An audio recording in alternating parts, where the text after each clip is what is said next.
magamit sa Kapitolyo sugod ugma ang mga suroy-suroy bus aron makatabang sa pagpasakay sa mga pasahero nga modagsa sa Cebu South Bus Terminal.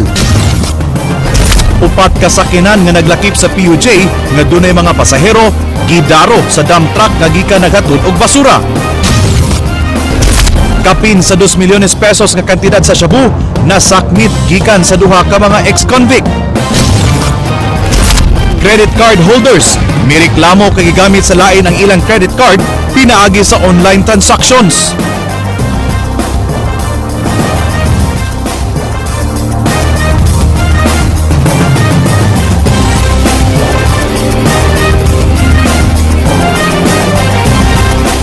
May hapon Sugbo, Kabisayan, aniya na mga balita, uban ang kinatibuk-ang puwersa sa News 5 Cebu. Karong Martes Santo, pitsa 31 sa buwan sa Marso, tuig 2015, ako si Glenn Soco. Amo na hatod ang mas sa yung pagbalita, inubanan sa mas komprehensibong impormasyon. Ako si Georgia Herrera.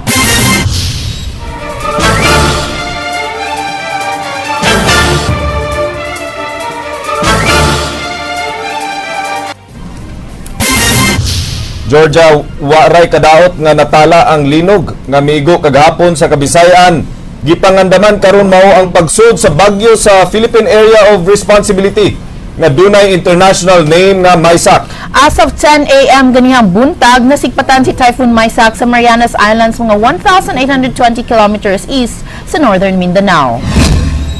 Duna kini gikusgon sa hangin nga 175 kilometers per hour duol sa sentro ug pag-unos nga 200 kilometers per hour. Nagliho kini west-northwest sa gipaspason nga 20 kilometers per hour. Gibana-bana kining musud sa Philippine Area of Responsibility ugma sa gabi o Huwebes sa buntag ug gipanglantawan nga mulandfall sa Southern or Central Luzon karong Domingo.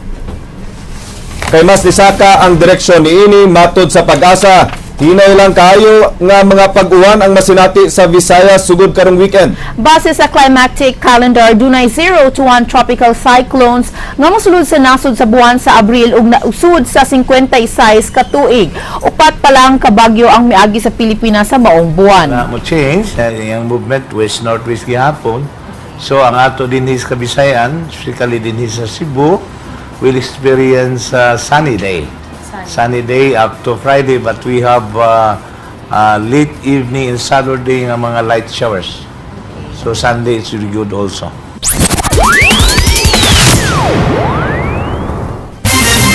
Sukad sa linog nga nasinati kagahapon sa buntag, ubay-ubay nga mga aftershocks ang natala sa PhilVox.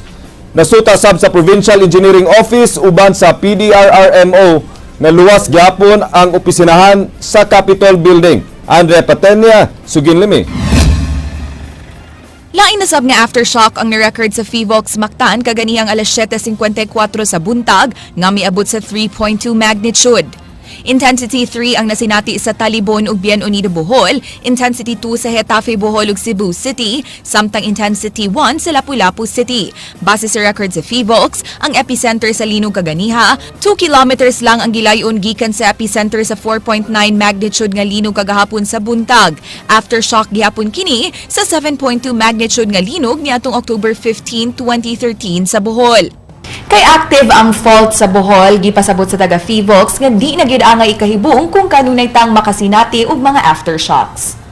Gawa sa aftershock kaganiyang pasado alas 7 sa buntag, doon na pa'y recorded aftershocks ang PhilVox pagka 10:27 a.m. nga miabot sa magnitude 2.7 ug pagka 11:08 a.m. nga miabot sa magnitude 2.8. Kanon siya galihok, kanon niya adjust galihok. So that means kanon na kita every now and then nakarecord kita og linog. So daghag lihok niya nga walay nakabantay nga tao, walay intensity.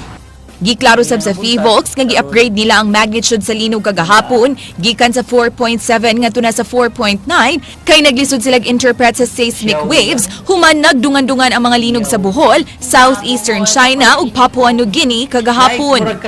Ang magnitude magod mo to'y pinakalisod gahapon nga linog sa tanan. Inangano, nagkasabay to sa ubang linog nga gikan sa laing lugar. So, lisod kayo ni mo i-determine right immediately nga, mo na bagin nga way. So, daghang kay process na itong himuuna na filtering para lang maigo ni mo nga mo gini siyang inyong tinuod nga magnitude. Kaya nga to ang kaugalingong vibration nasakyan og vibration sa uban, di maadto sa iya nga kaugalingon, di ba? Human sa linog kagahapon ang Provincial Engineering Office daling mi-inspeksyon sa mga buhatan sa Kapitolyo uban ang Provincial Disaster Risk Reduction Management Office. No substantial damage, no? Yung si Engineer Mora, okay man ang mga buildings na to. The executive building here and also the legislative building. Andrea Patenia, News 5. Pipila ka mga credit card holders mitaho sa News 5 kay dunay migamit sa ilang credit cards. Pinaagi sa online transactions nga wa sila'y kalibutan. Eksklusibo, suginlimi, Andrea Patenya. Naibong kining credit card holder nga gitawagan siya sa iyang cellphone ug gipahibaw nga dunay mihimog online transaction sa lazada.com. Nasuta nga tulo ka sunod-sunod nga online transactions ang nahimo sa iyang account nga miabot og 40,000 pesos ug nahibong ang biktima kay sukad masukad wa pa siya nakasuway og himog online transaction gamit ang iyang Metro Bank credit card.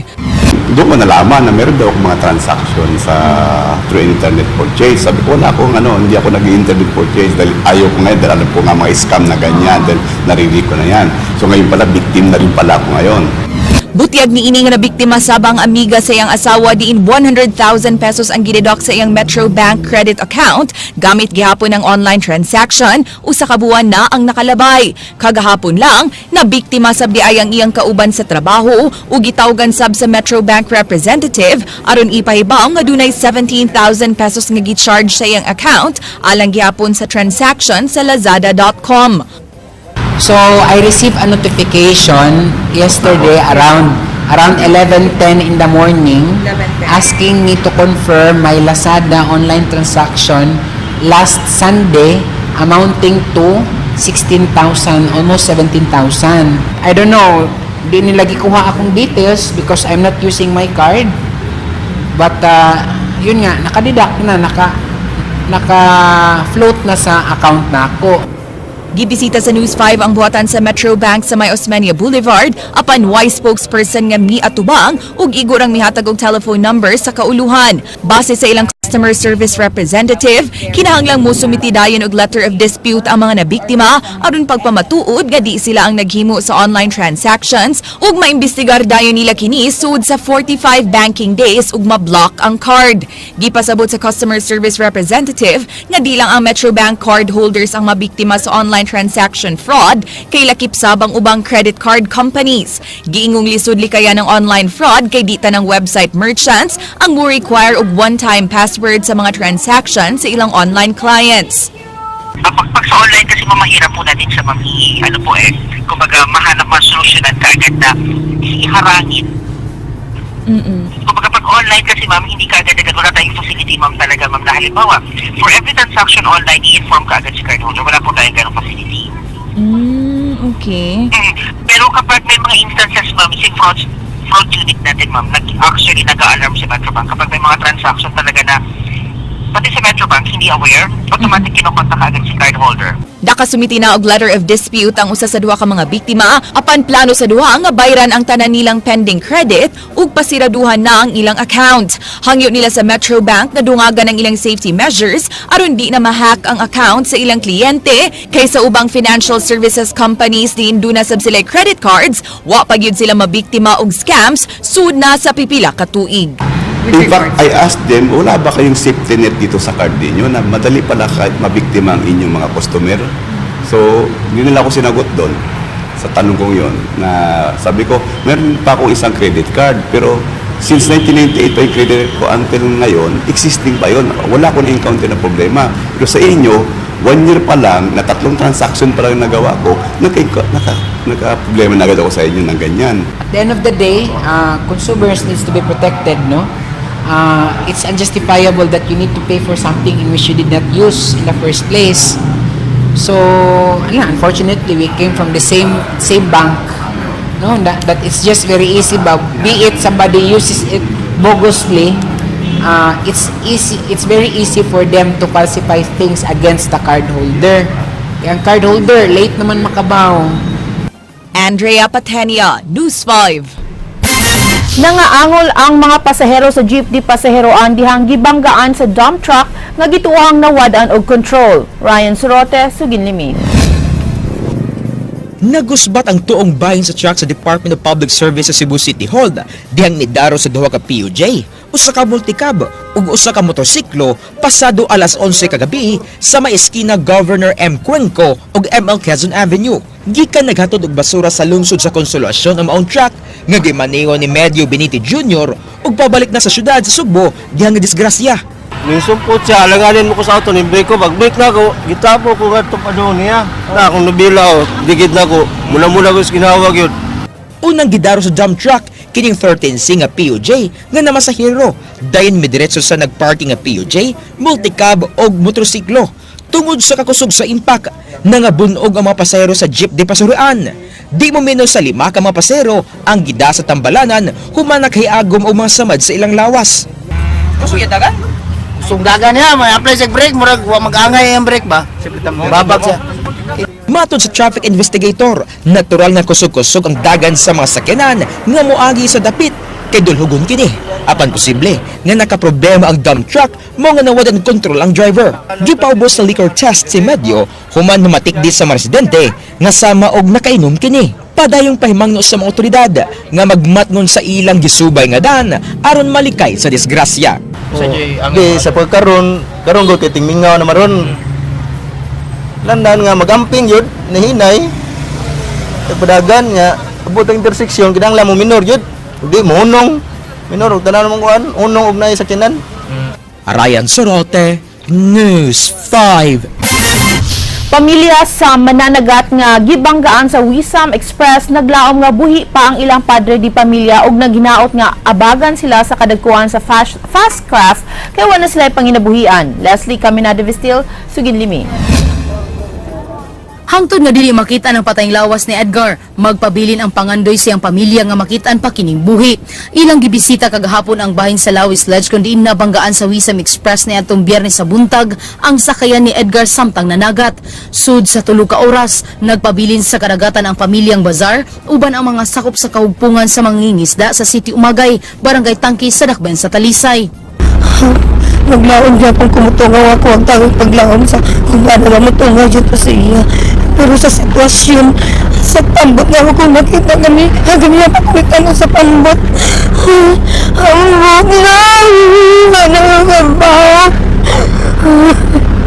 Nasayran nga di ikadto ang unang higayon nga dunay nabangga ang mananagat og fast craft gani ikatulong biktima na si Edgar. Nang hinaot ang grupo sa mananagat sa tangke nga tabangan sila sa kagamhanan sa Dakbayan sa Talisay nga mawa na ang illegal fishing sa ilang lugar aron di na sila moadto sa laod sama sa Lawis Ledge. Dili man siguro mimo suicide diha nga area kun wala na mga dagkong panagatan diri sa amuag yung kadagatan sa Talisay kay kani ang Talisay daghan man gyud isda. Pero kung ingon ana nga kagagmay nila ilang kontra dambuhala nya sila high-tech na baya sila nanambi gyud na sila yung mga fish finder so luoy sa mga mananagat di syempre mangita gyud sila kung asa ang tapok sa isda ato gyud sila mangyawat. Wa sa makauyon ang pamilyang bazar sa pamahayag sa kadagkuan sa Wisam nga giingong naghikog si Edgar. Kung musilbato pa sila kabuang sa mananagat mo nga magpaligis na lang sad sila kagkamay silang sakyanan kibagod sila og ligsa sila anang ilang kanang sakyanana bungkay gud sila unya ngano man yung dili man sila mo kuan kana magpalay kung sirbatuhan sila dili mo siguro sila ingon nga mga way pangutok wala gud magsusad ang akong brother-in-law kadili to itid og pangutok. Nanawagan sa bang-asawa sa kadagkuan sa Wisam nga mahimong responsable sa nahitabo ug di sila pasagdan kay si Edgar ra ang ilang gisaligan. Tabangan taong ko niya yung taon ko, kaya taong ko pakita. Nataya ko mga anak ko, pati kabuk ako anak. Ilang taon taon niya pasagdan ba. Kaya ang kun magitaon sila nga sila, Jimoy nakaklasmag sa kubana. Baguhay lang nga nasayod si Talisay City Mayor Johnny V. De Los Reyes sa hitabo, kay way nagpahibaw kaniya. Doon na untay bantay dagat, apan wa kini makahimo silang trabaho, kay way budget, human laslasi sa konseho ang ilang budget. Actually, kanang ato ang operasyon nato, dugay ko ng instruction sa atong hepe. Katos dayon, sige na to gani gikumbinsi pa jud ko sa ato nga naimuhatag ako kung lahi naman iyang intonasyon. So, I hope nga karon nga bago natong hipi ako nang isigutan siya ni regarding anong mga problema ha. Balagin sa maligsan. Leslie Caminade Vistil, News 5.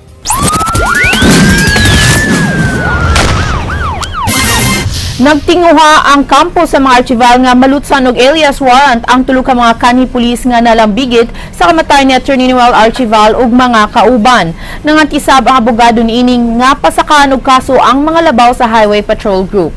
Jinky Rosit, Sugid Libing. Gipamugos kaganiya sa kampus sa pamilyang Archival nga malutsan og alias warrant ang tulo ka mga kanhi sakop sa Highway Patrol Group nga silang Romualdo Iglesia, Joselito Lerion ug Alex Bacani kinihuman wa mapusli ang warrant of arrest bato kanila.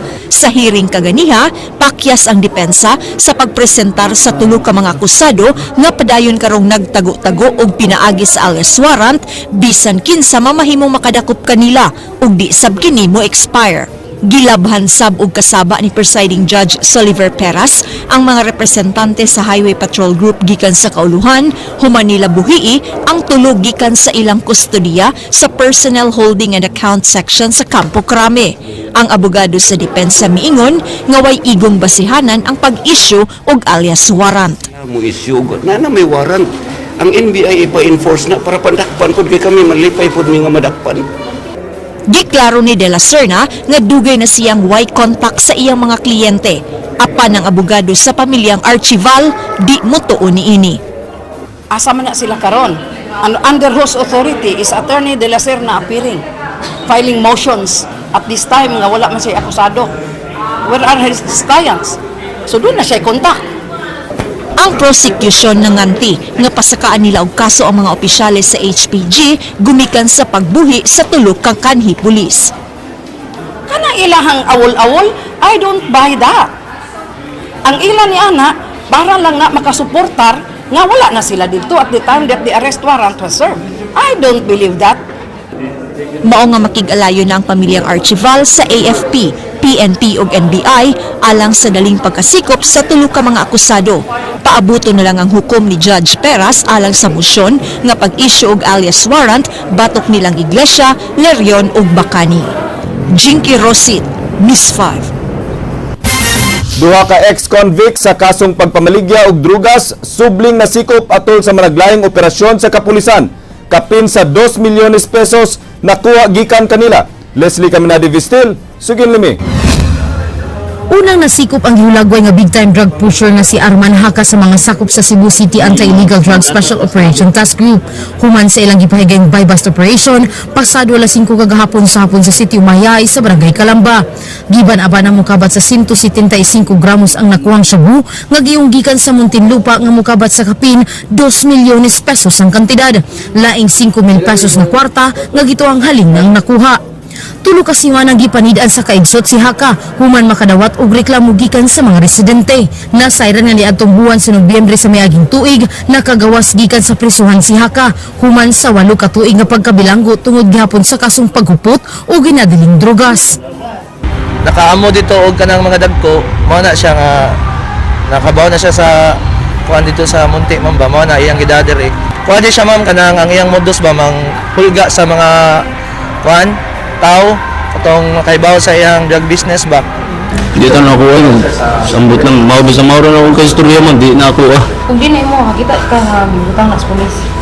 Kita. Basta, ilalala sila. Ako po, gadaan na. Ako'y na.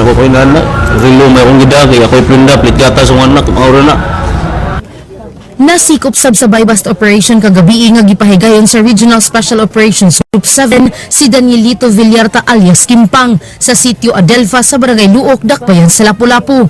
Giyong di palang dugay nga nangabang sa lugar ang dinakpan nga lumad nga taga Barangay Lorega, San Miguel sa Dakbayan sa Sugbo. Taod-taod nang gimonitor sa ARSOG ang subject tungod sa reklamo gikan sa concerned citizen. Nasuta nga tuyong naabot sa dapit si alias Kimpang aron mamaligya ining nakuwang shabu nga mukantidad sa di mo menos 200,000 pesos. Nasayran nga nakagawa sab gikan sa Muntinlupa si Villarta tungod usab sa illegal nga drogas nga kaso ug didto sab gikan ang iyang mga drogas.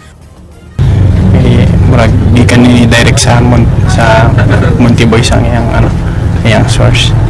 Nya so far sa kasimana sa among base sa among pagkalap sa impormasyon makadispose ni siya og mga 25 grams more or less sa kasimana. Ronellia, imuha gini. Dugay na kani nga nagnegosyo. Bago pa. Wala mo ko may Ano man? wala ko lain choice mabuhay ang pamilya. Leslie Caminari Vistillo, News 5. Nagtingkagol na karon sa prisuhan ang usa sa mga sospek sa planong pagpatay sa kapitan sa Barangay Babag, Cebu City niadtong miaging semana. Jinky Rosit, Suginlimi.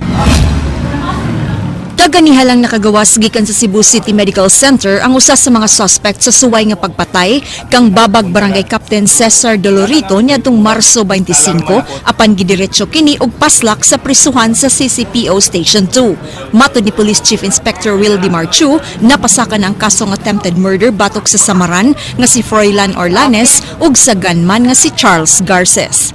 Nakasecure man tagkapi sa CCTV ato sa may Avon Building, so nakuha nato na usa siya sa katong siya ang nagdrive sa motor ug si Charles Motoy na mosil. Si Orlanes nga nakaangkunog samad sa iyang wa nga paa, human na pusili sa bodyguard sa kapitan, subling himakak nga wa siya kasayuran sa planong pagpatay ni Garces kang Dolorito. Motor, wa ko balo, mao rin na may itabo. Kalit na pang itabo, ma'am. Sa kung tungog yung mismo na itabo ba? Diretso lang ako padagan, mga balo. Naigo na ko dire pagbanhod dito. Kahinumduman nga suway nga patyon sa duha si Kapitan Dolorito apan napakyas kini dihang atul sa itabo, dunay patrol car nga nagroving. Jinky Rosit, News 5. Dako ang tsansa nga si Police Senior Superintendent Marciano Bachancela Jr. ang mahimong bagong City Director sa Cebu City Police Office. Apan dunay kondisyon si Mayor Michael Rama. Kung unsa kini, Suginlimi Ray Pasaporte. Kung makapakita sa iyang maayong labok batok sa illegal nga sugal og drogas, indurso ni Cebu City Mayor Michael Rama nga mamahimong City Director sa Cebu City Police Office ang kasamtangang officer in charge niini nga si Police Senior Superintendent Mariano Bachancela Jr. Gibutyag kini ni Rama atubangan mismo ni Bachancela dihang nanambong sila sa first quarterly assembly sa mga barangay kapitan sa syudad. Matud ni Rama, dunay pangan sa mga opisyal sa kapulisan nga naabot siyang buhatan nga iyang pilian. Kini naglakip nilang Police Senior Superintendent Audi Villasin, Senior Superintendent Erson Digal, uban sa laing usa pa ka opisyal ug ikaapat niini si Bachancela. Giklaro hinuon sa mayor nga wa pa siya makahukom kung si kinsa ang iyang pilion. Di pa na mauwi. Papamatay siya na. Kinaanglan mo. Kinaanglan niya to show output. Hindi man na memo, he knows that I have already challenged. Now if he can show that he can lead the troop, why not? Nagdumili una sa paghatag sa iyang reaksyon si Bachancela. Hinuon niyang gihangop ang maong kalambuan nga posible pang mausab. Everybody has to be apart. Unya, if I'm already be away watching that everything is already in place, that will always bring me to a level of satisfaction. So that Ray Pasaporte, News 5. Muhatag og 60,000 pesos na financial assistance ang Cebu Provincial Police Office ngadto sa kabanay sa namatay nga hepe sa Asturias Police nga si Senior Inspector Glenn Devotion nga namatay human atakiha sa sakit sa kasing-kasing. Gumikan sa naitabo ni Devotion, tambag sa hepe sa kapulisan sa probinsya ngadto sa iyang mga sakop, ilabi na sa mga police chief nga hatagan og pagtagad ang ilang panglawas. Ug manasab magsugod mulingkod pagka-officer in charge sa Asturias Police si Police Senior Inspector Narciso Abapo. Trainusan no sa trabaho sa atong mga Cebu Police, mao na mahitabog ina no. So I think they should go to a medical doctor good for them to consult no sa ilang mga sakit para ma-prevented na to. OIC sa PNP gitambagan ang kapulisan sa Central Visayas nga mag-move on na sa naitabo sa mga sakop sa SAF didto sa Mamasapano, Maguindanao. Jinky Rosit, Suginlimi. Sa iyang pakikimamat sa mga sakop sa Police Regional Office 7 nitong Sabado, subling gipahimangnuan ni PNP OIC Leonardo Espina ang iyang mga sakop nga mag-move on na sa nitabo sa 44 ka mga sakop sa Special Action Force nga namatay dito sa Mama sa Pano, Maguindanao. Mas maayong handumo na lang ang nahimo sa mga namatay niadtong buhi pa sila. Ug subay sa dugoong hitabo, iyang gipahinumduman ang mga pulis nga kanunay mag-ampo taliwa sa himuong operasyon. But I tell you, ladies and gentlemen, we cannot go on that way. Kinakailangan sugat maghihilom. Lahat na sugat naghihilom. Og aron mas paspas ang pagukod sa mga lawless elements, gimando sa general nga to sa kadakuan sa PRO7 ang makanunayong ehersisyo. Yung exercise is a matter of regularity. Way of life yan eh. Hanggang sa tumanda tayo, di ba? Hindi lang kami, kayo rin. Subay sa pagbisita ni Espina, gipresentar sab sa PRO7 kining nagkalain-laing klase sa mga armas nga moabot sa 1,281 nga nasakmit sukad Hulyo sa miaging tuig hangtod karong buwana. Samtang moabot sab sa dulan 122 million pesos nga kantidad sa illegal drugs ang nasakmit gikan sa 2,857 ka mga suspect. Jinky Rosit, News 5.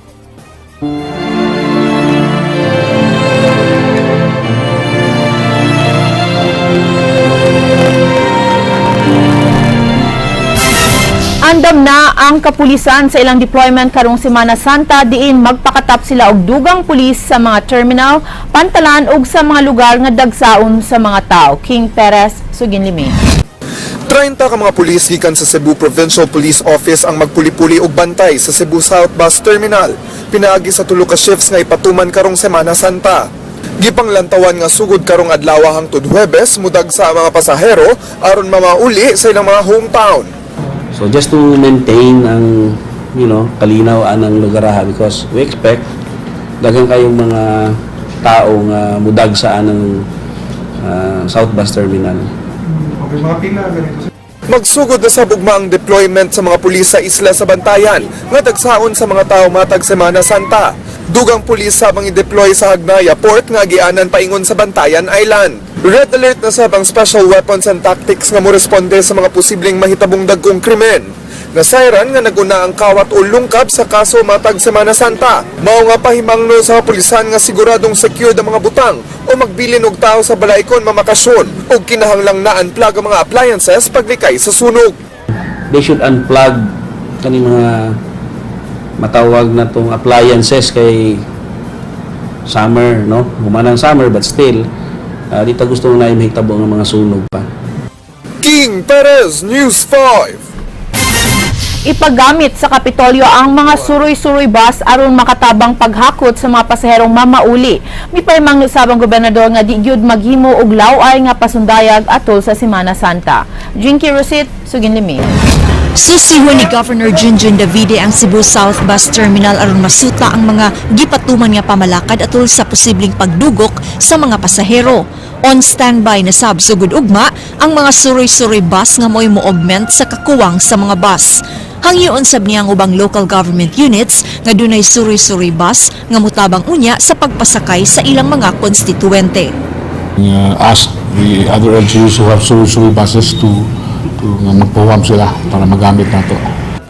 Pahimangno sab ni Davide ngadto sa mga organizers nga gidili gyud ang pagpahigayon og mga malaway nga pasundayag atol sa pag-obserbar sa Semana Santa sama sa Bikini Open. Nakadawat og taho ang Kapitolyo nga dunay mga barangay sa mga kalungsuran o dakbayan sa probinsya nga sikretong nagpahigayon niini. Na Ginoo tan-aw nila. Lain naksot maghulirik maghubo magbikini-bikini. Dili hulirik niya lain okasyon. Kung gusto ko sila magbikini-bikini. Jinky Rosit, News 5.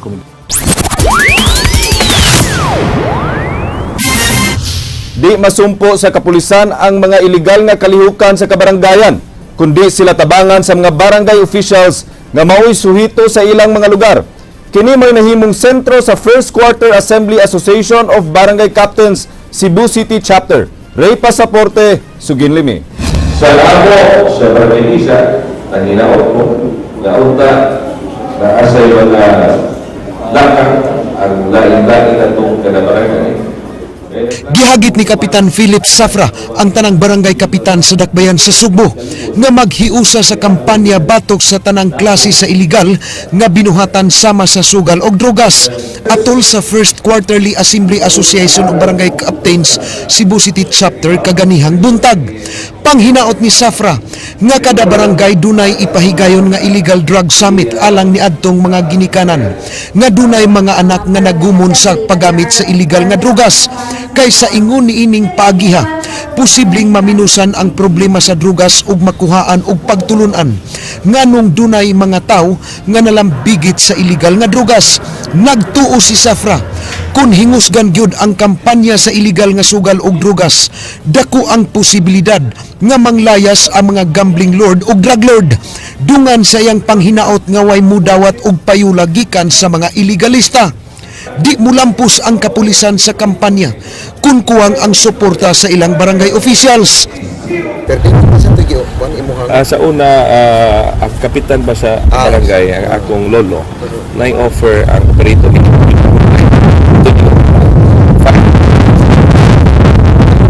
sa akong kaning lolo. The same is to nitabo sa kuha. Ikaw mismo? Ako ang secretary. Pesos per week. Basta dili lang nako hilabtan ang operation sa kanila. So, hatag sa nako pesos ang semana. E pinabot na semana o sa kaluan, di upat ko rin. Ato ipakita na pinunanay niya itong lihong bago ka ng lugar. Ito ka na mo, 6 anyos, 20 anyos, kung saan na yung umaw na nagpayan, umaw ng mga klase na wala, na such an early age, they already hit the drugs. Ako na ngayon ninyo kung paano. Kaya dili basta-basta na sumo kung inyong kasakan ng inyong mga kapulisan. Dugang ni Garganera nga 85% sa crime statistics sa Dakbayan tungod sa drogas. Mga iyang auhag sa mga kapitan nga seryosohon ang maong problema. Ray Pasaporte, News 5. Nagkalain-laing kalihukan alang sa kasaulugan sa Earth Hour netong Sabado gipahigayon. Juliet Hainar, Sugin Limit. Takda alas 8:30 ni adtong Sabado sa gabi, gihimo ang tinuig nga Earth Hour. Tumong sa maong kalihukan nga maminusan ang paggamit og kuryente sa tanang konsumidor sud sa usa ka oras o sobra pa. Dungan nga gihimo ang maong kalihukan sa uban pang mga nasud isip pagmeno sa carbon emissions nga resulta sa kanunang paggamit sa kuryente nga usa sa gitumbok nga hinungdan sa climate change. If we will not do it now, when? And if it is not us, who? All 50 SM supermalls across the nation and our 6 malls in China will simultaneously turn off their lights for Earth Hour. 5, 4, 3, 2, 1! It's Earth Hour 2015! Tinguha sa SM malls nga maminusan og 50% ang ilang konsumo sa kuryente. Apan dunay ubang establishmento nga wa miduyog sa maong kalihukan. Gilusad sab niadtong Sabado sa Cebu City Government ang labing unang bike rack sa siyudad nga gihatag sa Smart Communications alang sa katumanan sa City Ordinance 2408 nga nagmando sa mga establishmento nga magbutang og lugar nga kaparkingan sa mga bisikleta. Sa ni sa kasignal awareness sa ato ang mga kauban, labi na katong dugo lang nga magamit gyapon sa ilang sakyanan, we can bike, no? Masugdan siya kung makabutang tag bike lanes, ang sunod ani bike rack, sunod ani ang bike lanes na. With the use of the bikes, good, malesan ang carbon emission or ang carbon footprint, especially sa lugar. So we're very happy to support Councilor Cabrera and then the bikers groups in Cebu kay together ma-achieve na to ilang goal of Tinguha administrasyon ni Mayor Mike Rama nga mapatuman na unya ang lane sharing sa kadalanan di magbato na unya lane ang mga bikers sa syudad. Ang hag ni Vice Mayor Edgar Labella ngadto sa publiko nga kun mahimo inay nga manag-iya og sakyanan, mas labing maayo matud pa nga magbike na lang aron makatabang sa pagproteher sa kalihukupan. Juliet Hainar, News 5. Ug Attorney Georgia, matapos na ang Marso. Yes. Summer na. Tingbayad na sad sa income taxes. Have you filed? Until April 15 na lang ba? Mo file pa. Okay. This is a friendly reminder to everyone else. Unya ugma sa kuno to ipatuman tong sa LTO policy no nga dili kadagan ang katong mga duna pa temporary plates. Yes, yes. Nya sila mismo ni angkon nga dunay backlog ang LTO sa pag-release sa mga bagong plates no. So may siguro nga i-konsiderar nga isuspenso lang usana until gid nga ma-release na nilang mga plates kay lisod kayo nga magbiyahe ka nya kitaan nga Yeah. kay But anyways, Glenn, they also said naman that if your plates are already, it's also their fault. They will let you go. Pero maghunungon gyapon ka, parahon gyapon ka. Yan ang human intervention ba? Ang tao nga mo, para ni mo niya. Why are you very passionate with this issue, Glenn? Daghan pa ang mga, in fact, daghan isulti na ako nga nagproblema sila kay pag yung kuno ma-release ang ilang plates. That's true also. Unya, muna, ang haso lang ba nga parahon pa ka? Yeah, they also said that it's a two-way us as the kanang private citizen, we should also follow up. So maybe our plates are already there, we also have a responsibility to follow up. But also I do understand your point na daghan pa sad gyud noon kay sakyanan sila mismo they admitted that they had the back. Nga doon na pa sila i-backlog. Mga dealers mismo wala pa sa kuno sila ka-release sa mga plates bisan pag nag-follow up na sila dito sa LTO. That's true. Maybe this is only a good sign. Everyone's buying cars. Siguro the economy is going up. Sugod karong Lunes, Georgia, masayo na ang Aksyon Bisaya. Magsugod na ta og 3:15 sa hapon hangtod 3:45. Og karong semana ha Glenn, kutubra ta og maog mo resume ta sa Lunes with a new time slot. Maugkad to ang mga balita sa Aksyon Bisaya, kini si Glenn Soco. Daghang salamat, ako si Georgia Herrera. Bisan asa, bisan kanusa, kapatid. Kay di lang kutob sa balita, Aksyon!